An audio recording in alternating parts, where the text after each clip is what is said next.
عم خالد، انت سامعني؟ انت عارف انت انقذت كام بني ادم؟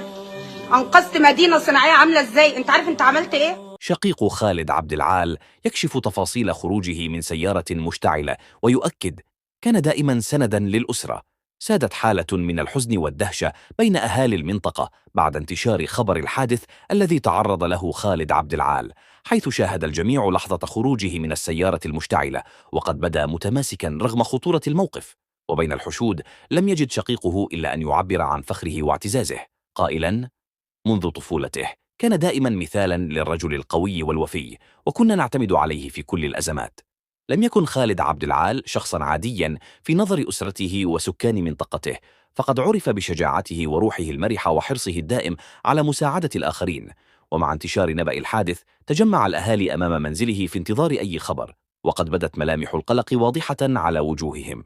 وأفاد أحد الجيران بأن خالد كان في طريقه لقضاء بعض الحاجات حين انفجرت السيارة فجأة، لكن شجاعته ظهرت جلية عندما خرج بسرعة من السيارة المشتعلة، مفكرا فقط في النجاة وسلامة من حوله. وأكد شقيقه الأكبر أن خالد لم يفقد أعصابه رغم هول الموقف، بل خرج بثبات، رافضا أن يحدث حالة من الذعر بين الناس. وأضاف: لطالما كان محل ثقة الجميع وقت الشدائد، لا يتردد في مد يد العون لأي شخص. هذه الصفات جعلت منه شخصية محبوبة ومقربة من سكان الحي، الذين يكنون له احتراما كبيرا ويعتبرونه أحد أعمدة المنطقة. وفي محيط المستشفى الذي يتلقى فيه خالد العلاج توافد الأهل والأصدقاء للاطمئنان عليه، وظهرت مشاعر التأثر العميق ممزوجة بالراحة بعد أن تبين استقرار حالته الصحية. وقد أشاد كثيرون بشجاعته وقدرته على التصرف بثبات في لحظات الخطر دون أن يسمح للخوف بالسيطرة عليه. من جانبهم أثنى الجميع على سرعة استجابة الجهات المعنية، حيث وصلت سيارات الإسعاف وقوات الحماية المدنية إلى موقع الحادث في وقت قياسي، ما ساعد في الحد من تفاقم الموقف. كما نالت تصرفات خالد إعجاب رجال الإطفاء الذين أكدوا أن هدوءه ساهم في تجنب وقوع إصابات أخرى. لم تمر حادثة خالد عبد العال مرور الكرام على أهل المنطقة، بل شكلت لحظة فارقة عززت من تماسكهم وتضامنهم.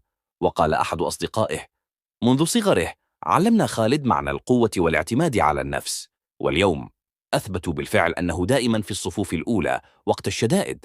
وفي ختام هذا اليوم العصيب اجتمع الأهل والجيران في منزل العائلة، يتبادلون الدعاء لخالد ويتمنون له الشفاء العاجل، متفقين على أن الرجال الحقيقيين يظهر معدنهم في الأوقات الصعبة، وخالد خير مثال على ذلك بشجاعته وتواضعه الراسخ في قلوب الجميع.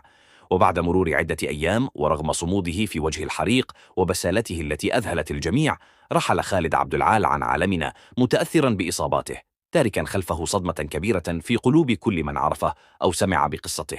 لم يكن مجرد رجل نجا من الحريق، بل كان رمزا للشجاعة والإنسانية في أصعب اللحظات.